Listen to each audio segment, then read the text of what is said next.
No fim da tarde desta quinta-feira, o juiz Sérgio Moro decretou a prisão do ex-presidente Lula. O juiz Sérgio Moro acaba de ordenar a prisão do ex-presidente Lula.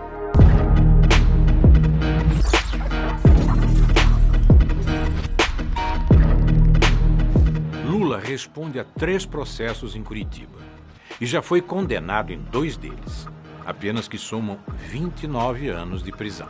As condenações se referem ao triplex do Guarujá e à reforma do sítio de Atibaia. Todos esses casos são da famosa 13ª Vara Federal de Curitiba e passaram pelas mãos do ex-juiz Sérgio Moro. Essa é a história que saiu nos jornais e que você já conhece, que todo mundo conhece. Agora é hora de conhecer todos os fatos por detrás da história. Os bastidores do processo que tirou das eleições o primeiro colocado nas pesquisas para presidente de 2018.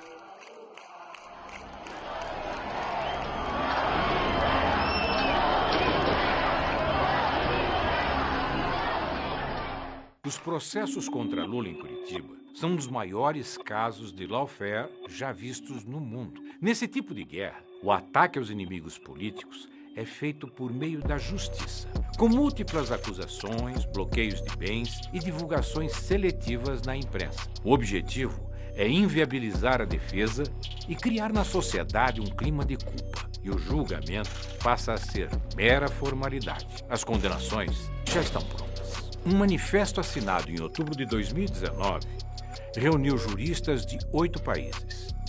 A lista inclui pessoas do calibre de Susan Ackerman, maior especialista em combate à corrupção do mundo. Eles foram unânimes ao afirmar que Moro não só conduziu o processo de forma parcial, como comandou a acusação. Essa manobra vinha sendo denunciada pela defesa de Lula desde 2016. A ONU já concedeu 2 liminares favoráveis ao ex-presidente. Enquanto Moro e sua turma diziam que a perseguição a Lula não passava de uma teoria da conspiração, explodiu como uma bomba o escândalo da Vaza Jato. Nas trocas de mensagens estão provas de que Moro e procuradores de Curitiba viam Lula como um adversário. Estavam dispostos a tudo para prendê-lo. Mas a Lava Jato agora passa a ser alvo de críticas e até de investigações por possíveis irregularidades. 58% acham que a conduta de Sérgio Moro é inadequada. 59% dos entrevistados acreditam que, se comprovadas as irregularidades, eventuais decisões de Sérgio Moro devem ser revistas. Há 2 anos, o STF tem nas mãos um pedido da defesa de Lula para julgar a conduta de Sérgio Moro. E não há motivos para que esse pedido ainda não tenha sido analisado. O que está em pauta é a suspeição de Moro, que é a simples suspeita de que um juiz possa ter favorecido um dos lados. A defesa do ex-presidente vem insistindo para que o julgamento do mérito seja retomado e espera que o habeas corpus volte à pauta do STF em breve. Quais são, afinal, as provas de que Moro é suspeito? Prova 1. A condução coercitiva ilegal de Lula. No dia 4 de março de 2016, Moro determinou que Lula fosse detido e levado para depor por mais de 3 horas em uma sala da Polícia Federal no aeroporto de Congonhas, em São Paulo.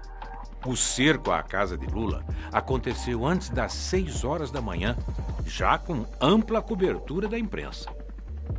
A mobilização dos repórteres havia sido previamente articulada por Curitiba. Um jornalista chegou a insinuar de madrugada em suas redes sociais que a operação aconteceria. A ação contra Lula foi tão abusiva que 2 anos depois, o STF proibiu a condução coercitiva para a realização de interrogatórios. Hoje, é ilegal levar uma pessoa a depor com força policial antes de intimá-la. Prova 2. Grampo ilegal. Nesta quarta-feira, a crise política atingiu o ponto mais alto. Alô? Alô? Lula, deixa eu te falar Fala, uma querida. coisa. Ah. Seguinte, eu tô mandando o Bessias junto com o papel pra gente ter ele e só usa em caso de necessidade, que é o termo de posse.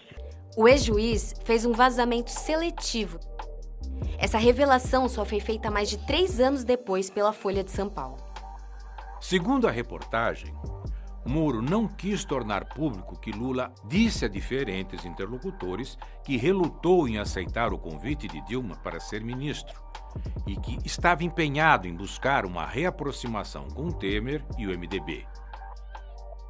Os diálogos colocaram em xeque a hipótese defendida por Moro de que Lula queria ser ministro para obter foro privilegiado. Moro cometeu outras irregularidades no episódio. O diálogo entre Lula e Dilma foi captado mais de 2 horas após a ordem judicial que interrompeu o grampo. Além disso, a conversa não tinha nenhuma relação com os processos sob responsabilidade de Moro. Ele não tinha autoridade para divulgar gravações envolvendo autoridades com foro privilegiado, como era o caso da presidenta Dilma. Moro cometeu um crime ao gravar conversas de um presidente sem autorização do STF. Ao ser cobrado pelo Supremo por seus atos, o ex-juiz apenas pediu escusas, mas o estrago já estava feito. Como consequência, o vazamento do grampo ilegal acelerou o golpe contra Dilma, dividiu a sociedade e colocou a nossa democracia em risco.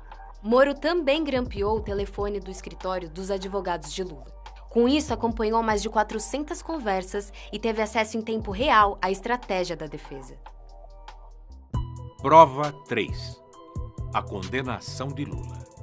Deltan Dallagnol, coordenador da investigação na Lava Jato de Curitiba, revelou a outros procuradores que duvidava das provas entregues a Moro contra o ex-presidente. A conversa, revelada pela Vaza Jato, aconteceu 5 dias antes de Dallagnol fazer a primeira denúncia contra Lula, em 14 de setembro de 2016. O auditório já estava até marcado para a coletiva do PowerPoint. Falarão que estamos acusando com base em notícia de jornal, indícios frágeis. Então é um item que é bom que esteja bem amarrado. Fora esse item, até agora eu tenho receio da ligação entre Petrobras, o enriquecimento, e depois que me falaram, estou com receio da história do apartamento. São pontos em que temos que ter as respostas ajustadas e na ponta da língua. Mas Moro nunca se importou com a falta de provas. Em julho de 2017, o ex-juiz condenou Lula a 9 anos e meio de prisão por corrupção e lavagem de dinheiro no caso do triplex do Guarujá. Depois, o TRF4 ampliou a pena para 12 anos e 1 mês. Hoje eu pensei que os meus acusadores iriam mostrar uma escritura, um documento, um pagamento, alguma coisa que eu fiz para ter o apartamento que ele diz que é meu. Veja, porque eu esperava que depois de 2 anos de massacre, eu chegasse lá e tivesse um documento dizendo: o Lula comprou o apartamento, o Lula reformou o apartamento, o Lula pagou tanto pelo apartamento, a escritura está aqui registrada em cartório, o apartamento é dele, o Lula já dormiu no apartamento, já morou, nada. Pior ainda é a condenação no caso do sítio. A juíza Gabriela Hart, que substituiu Moro quando ele virou ministro de Bolsonaro, condenou Lula a 12 anos e 11 meses. Apesar de ser um caso completamente diferente, a sentença tinha trechos inteiros copiados e colados da condenação anterior feita por Moro. Mais tarde, essa pena foi ampliada pelo TRF4 para 17 anos. Em ambos os processos, as sentenças apresentavam graves falhas. Não determinavam o que Lula teria feito em favor das construtoras que justificasse o alegado recebimento de um apartamento no Guarujá ou a reforma de um sítio em Atibaia que nunca pertenceu a Lula. Moro diz apenas que Lula praticou atos indeterminados que teriam beneficiado as empreiteiras durante seus 2 mandatos como presidente. Não importava o que Lula apresentasse como evidência de sua inocência. Os processos eram meras formalidades em Curitiba e as condenações já estavam pré-definidas, sempre com o objetivo de manchar a reputação de Lula e tirá-lo da vida política. Prova disso é que Lula foi absolvido na Justiça de Brasília da acusação de ter feito parte de uma organização criminosa na Petrobras. O ex-procurador-geral da República, Rodrigo Janot, diz em seu livro que Lula era objeto de desejo da Lava Jato e revela que foi pressionado por Deltan Dallagnol a acelerar o processo do PowerPoint para justificar as demais condenações contra o ex-presidente em Curitiba. Com a absolvição de Lula nesse processo, há um entendimento de que caem por terra todas as outras acusações que pesam contra o ex-presidente nos processos iniciados por Moro. Prova 4. Abuso de autoridade. No dia 8 de julho de 2018, o desembargador Rogério Favretto, do TRF4, determinou a soltura imediata de Lula. Gebran Neto, outro desembargador, suspendeu a decisão do colega, embora só tivesse jurisdição sobre o caso no dia seguinte, ao fim do plantão judicial. Moro, que estava de férias, atropelou todo e qualquer rito jurídico para evitar a liberdade de Lula. Enquanto se debatia qual desembargador tinha razão, Moro, um juiz de primeira instância, determinou que a PF de Curitiba não soltasse Lula. A ordem foi acatada pelo delegado da Polícia Federal, Maurício Valeixo, o mesmo que depois se tornou braço direito de Moro no governo Bolsonaro. Favretto reiterou a soltura imediata de Lula, mas o presidente do TRF4, Thompson Flores, entrou na disputa e manteve Lula preso. Moro teve que dar explicações ao Conselho Nacional de Justiça sobre a sua atuação no episódio. E essa não foi a única vez que o então juiz passou dos limites.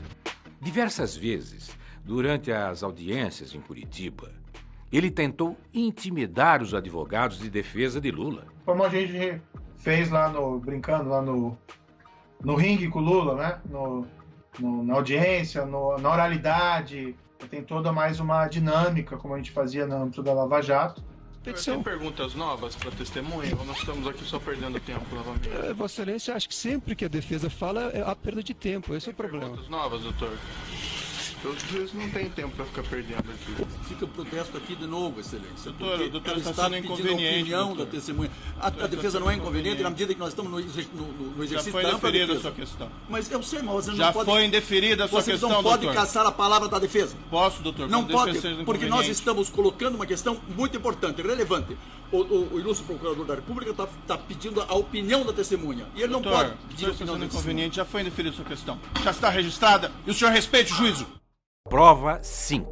O adiamento do interrogatório de Lula para impedi-lo de se manifestar publicamente. Em 15 de agosto de 2018, Moro adiou o interrogatório de Lula e de mais 12 réus no caso do sítio de Atibaia para depois das eleições. Qual era o medo de Moro? Que o depoimento beneficiasse Lula na campanha eleitoral. O medo do ex-presidente falar era tanto que a Justiça negou um pedido da Folha de São Paulo para entrevistar Lula na sede da Polícia Federal em Curitiba. E Deltan Dallagnol comemorou. Carlos, o Fux deu uma liminar suspendendo a decisão do Lewandowski que autorizava a entrevista, dizendo que vai ter que esperar a decisão do plenário. Agora não vamos alardear isso aí, não vamos falar para ninguém, vamos ficar quieto para evitar a divulgação o quanto for possível, porque quanto antes divulgar isso, antes vai ter recurso do outro lado, antes isso aí vai para plenário. Então, o pessoal pediu para a gente não comentar aí publicamente e deixar que a notícia surja por outros canais para evitar precipitar recurso de quem tem uma posição contrária à nossa. Mas a notícia é boa para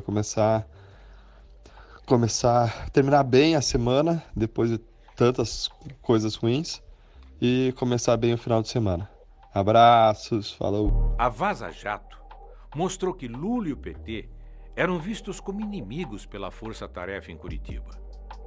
Em uma troca de mensagens entre Dallagnol e uma amiga, fica claro que o objetivo principal era impedir o retorno do PT à presidência. Ando muito preocupada com uma possível volta do PT, mas tenho rezado muito para Deus iluminar nossa população para que um milagre nos salve. Valeu, Carol. Reza sim. Precisamos como país. Prova 6. o vazamento estratégico da delação de Palocci. A cartada final de Moro para eleger Bolsonaro presidente da República foi dada em 1º de outubro de 2018. 6 dias antes das eleições presidenciais, o ex-juiz tornou pública a delação premiada de Antônio Palocci. A delação já havia sido rejeitada pelo Ministério Público por falta de provas e estava nas mãos de Moro havia pelo menos 3 meses. A manobra de Moro teve amplo espaço na mídia. E só 2 anos depois, o STF anulou a delação de Palocci. Verifique-se que o acordo foi juntado aos autos da ação penal cerca de 3 meses após a decisão judicial que o homologara. Essa demora parece ter sido cuidadosamente planejada pelo magistrado para gerar um verdadeiro fato político na semana que antecedia o primeiro turno das eleições presidenciais de 2018. Era o impulso final que faltava para garantir a vitória do ex-capitão nas eleições presidenciais. Bolsonaro chegou a parabenizar Moro pela atitude. Ele estava cumprindo uma sua missão. Se essa missão dele não fosse bem cumprida, eu também não estaria aqui. Então, em parte,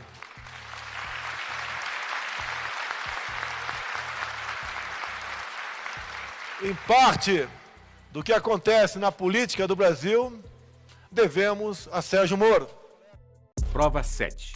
A ida de Moro para o governo Bolsonaro. Se depois de tudo isso ainda restava alguma dúvida sobre a parcialidade de Moro, a nomeação do ex-juiz como ministro de Bolsonaro escancara quais eram seus interesses. Enquanto julgava Lula, Moro negociava um cargo no primeiro escalão do novo governo. E aí veio o dia do segundo turno, domingo, na casa do Jair. A gente chegou lá à tarde, tipo 5h30 da tarde, ainda estava claro. O Paulo Guedes estava na sala, me puxa, me chama e fala assim: Bebiano, eu quero conversar com você um negócio aqui importante. E foi a primeira vez que o Paulo Guedes mencionou que estava conversando com o Sérgio Moro. Ele me contou que já tinha tido 5 ou 6 conversas com o Sérgio Moro e que o Sérgio Moro estaria disposto a abandonar a magistratura e aceitar esse desafio como ministro da Justiça. A vitória de Bolsonaro foi comemorada por Rosângela, a mulher do ex-juiz.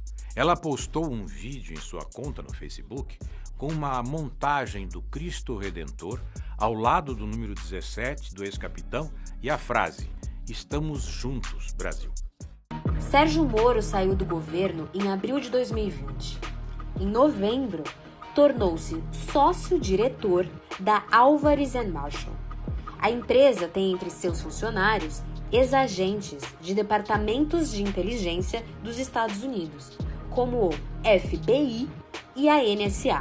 A Álvares & Marshall foi administradora judicial da OAS e apresentou à Justiça uma lista de imóveis de propriedade da construtora que incluía o famoso triplex do Guarujá, o mesmo que Moro e a Lava Jato afirmavam pertencer a Lula. A empresa norte-americana também é administradora judicial da Odebrecht, outra construtora que Moro levou ao fundo do poço quando era juiz da Lava Jato. A Álvares & Marshall revelou ao UOL que já teria faturado 17 milhões de reais com a crise da construtora brasileira. O conflito de interesses nestes casos é evidente. Lideranças de todos os campos políticos ficaram perplexas com a decisão de Moro em aceitar o trabalho na empresa norte-americana. Diante da repercussão extremamente negativa, o Tribunal de Ética da OAB São Paulo notificou Moro sobre a proibição dele exercer a advocacia junto aos clientes da Álvares & Marshall. Ao longo de todas essas injustiças, Lula se manteve firme. Eu tenho tanta obsessão de desmascarar o Moro, desmascarar o Delayol e a sua turma, e desmascarar aqueles que me condenaram, sabe, que eu ficarei preso 100 anos. Mas eu não trocarei a minha dignidade pela minha liberdade. Foram 580 dias preso injustamente na sede da Polícia Federal de Curitiba. Durante todo esse tempo, o povo permaneceu em vigília e personalidades de todo o mundo se mobilizaram por sua liberdade. Bom dia, presidente Lula!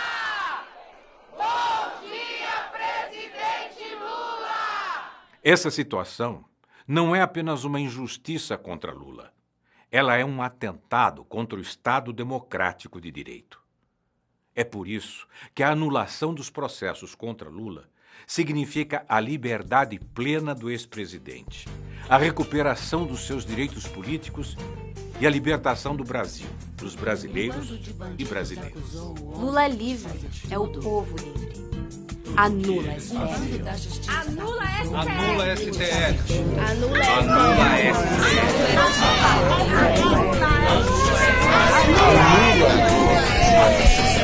Um bando de bandidos acusou o homem de fazer tudo. Tudo que eles fazem. A justiça é nossa. A justiça é nossa. Uma banda da polícia e um tucano na justiça vieram juntos.